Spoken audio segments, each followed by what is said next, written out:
What is going on, everybody? Been a diehard Pistons fan since 2003 and starting to get very optimistic about this Pistons team.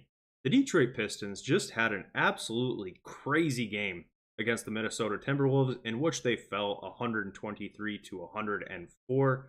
There was 7 ejections in this game, and don't let the final score fool you. This was much more intense than your run-of-the-mill 20-point blowout. So in this video, we are going to go through and highlight 3 key performances from tonight's game, and then we're going to talk about all of the ejections, the potential of suspensions that could come from this fight that broke out, and just kind of recap everything that happened after the fact. So to kick things off, the first player that we do need to highlight is Malik Beasley. He finishes the night with 27 points and 2 boards. He was 8 of 18 from the field, 6 of 13 from the three-point line, and overall was a huge part in why this game was close up until about the middle of the fourth quarter. A lot of those 27 came in the first quarter, right off the bat, right at the start of the game. Beasley was hitting threes. I think he had 4 in the first quarter. After his third or fourth, he was running back on D. He was yelling to the Timberwolves, "You can't guard me," which probably was where some of the animosity that ended up coming to a head started. But overall was a good night for Beasley, and he was asked to do a lot, especially with Cade being out, Tobias being out, and then all of the further ejections.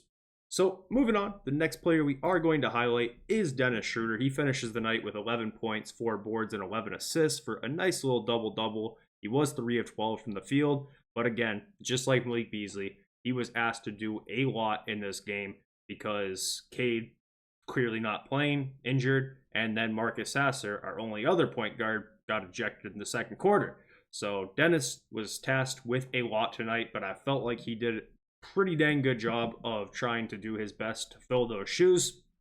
Once Sasser was out and he kind of had to take everything on in the offense himself, he was able to get downhill and penetrate, find looks for other guys, had a couple scoop layups that went in, and overall was just a leader. Again, the game obviously had a lot of animosity in the air after the fact of all of those ejections, and there was multiple times where Dennis was bringing the team together in between free throws, huddling the guys up, and just making sure that everybody was on the same page. So still super impressed. I know we've talked about a lot, but Dennis has really stepped up and stepped in as a leader very quickly in the short amount of time that he has been a part of this team.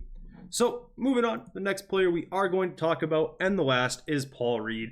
The stat line, I'm not even going to read because it is not impressive whatsoever, but the big takeaway is that he was thrown into a game where he has not played in quite a while due to the Isaiah Stewart ejection, and I felt like he did a great job at trying hard. He was doing his regular Paul Reed things, fighting for second chance opportunities, blitzing screens, and just working his tail off. So despite not having a great stat line or even really a great impact overall in this game, I just really appreciate that everybody on this team has bought into their role and has been willing to be the next man up when needed. And Paul Reed's name hasn't been called in a long time. It was called tonight, and I felt like he gave it 110%. And when you're talking about the third string, that is really all you can ask for when they are thrown into the fire on a whim.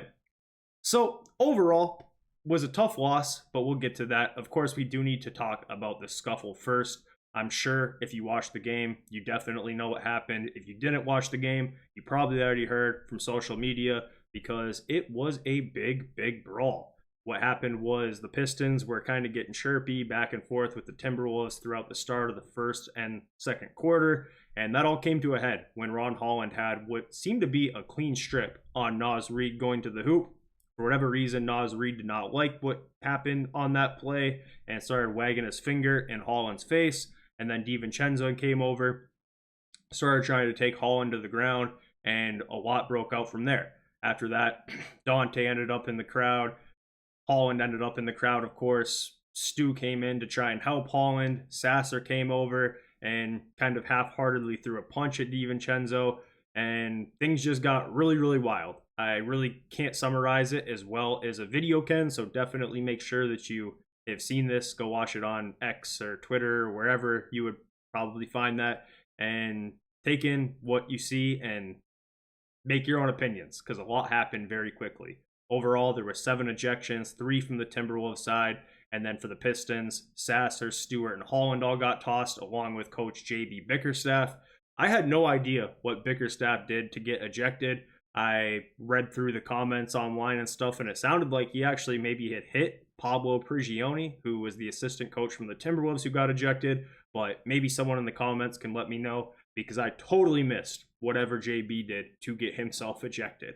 So pretty wild stuff. I figured this was going to happen at some point this year, and I figured that when it did happen, Ron Holland and Isaiah Stewart would be in the middle of it, and it happened. So really not upset whatsoever with that. The Pistons have built an identity for generations on being a tough team that you don't want to mess with, and they will defend themselves if you try to. So nothing new there. If anything, it's right in line with what you'd expect from a Pistons team.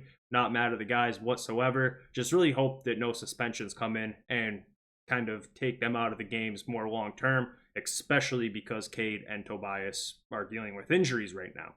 And after the fact, look, just reading through some comments online, checking in with some people I know, and a lot of people, even my parents, were saying, this is a must-win game now. We have to beat these guys now. But in the back of my mind, I knew realistically, we're already without Cade. We're already without Tobias.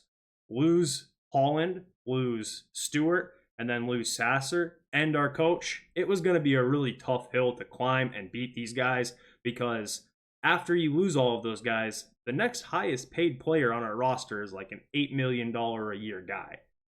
The Timberwolves have 3 max players in Edwards, Randall, and Gobert, and all of those guys were still remaining after all of everything happened. I would love to see what the payroll was for the Pistons that remained after the ejections, take away Cade, take away Tobias, versus the Timberwolves squad after ejections, because it would be something like 150 million to 50 million or something like that. So I knew it was going to be very, very tough to go ahead and get a win, but I didn't rule it out, because this team just never seems to not surprise me. Every time this year where I've counted them out, they have proved me wrong over and over again. So I did feel like there was going to be a chance that they would fight and crawl and climb their way to a win tonight, but ultimately they did not, which I can't say totally shocked me after losing so many key pieces, whether that was before the game with our couple main guys being out or after the ejections.